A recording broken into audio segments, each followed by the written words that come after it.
олардан аулақ болу керектігімізді біз жақсы білеміз.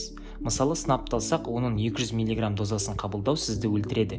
Немесе полоний, бұның 1 грамм буланған түрі бірден 50 миллион адамды жоюға жеткілікті. Бірақ сіз 70 шыны аяқ кофеде 70 килограммдық адамды өлтіре алатындай кофеин бар екенін білдіңіз бе? Осыншама кофеиннің мөлшері жүректің жиі соғуын немесе тіпті жүректің тоқтап қалуын тудыруы мүмкін.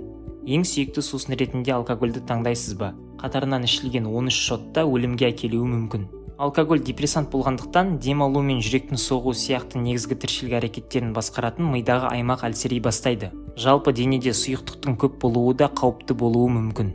Бұл ұзақ уақытты қажет еткенімен шамамен 6 литр судан кейін улану ми жасушаларының ісінуіне, бас ауруына, естен тану, комаға және тіпті өлімге әкеледі. Бірақ егер сіз керісінше су ішуді тоқтатсаңыз немесе тұзды көп тұтынсаңыз, бұл гипернатремия деп аталатын жасушалардың кішіреуіне әкеледі. Дәл осындай реакцияның орын алуына сүйікті дәмдеуіштеріңіздің 48 шай қасығы жеткілікті. Және бұл да түйілуге, комаға немесе тіпті өлімге әкеледі. Басыңызды су астында ұстасаңыз немесе деміңізді ұстап тұрсаңыз, мидың қатты жарақаттануына оттексіз күйде шамамен 4 минут жетеді. Ал 6 минутта сіз өліп кетуіңіз мүмкін.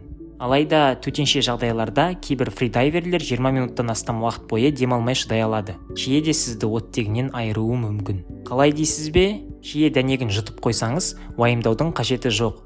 Тек оны тістемесеңіз болды. Шиенің бір немесе екі сүйегінде сізді өлтіруге жеткілікті цианид бар. Ал бұл цианид иондары цитохромоксидаза ферментін тежегендіктен, сіздің жасушаларыңыз оттегіні қолдана алмай қалады. Оттегінің жетіспеушілігі туралы айтатын болсақ, теңіз деңгейінен 8000 метр биіктікте денеміз ауадағы оттегі мөлшеріне бейімделе алмайды. Бұл альпинизмде өлім аймағы деп аталады.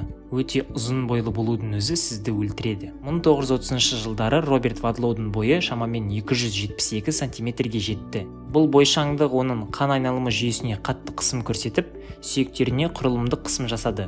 Және ол 22 жасында қайтыс болды. Зерттеушілер 5 футтан жоғары әр 2,5 сантиметр сіздің өміріңіздің 1,3 жылын алады деген болжам жасады.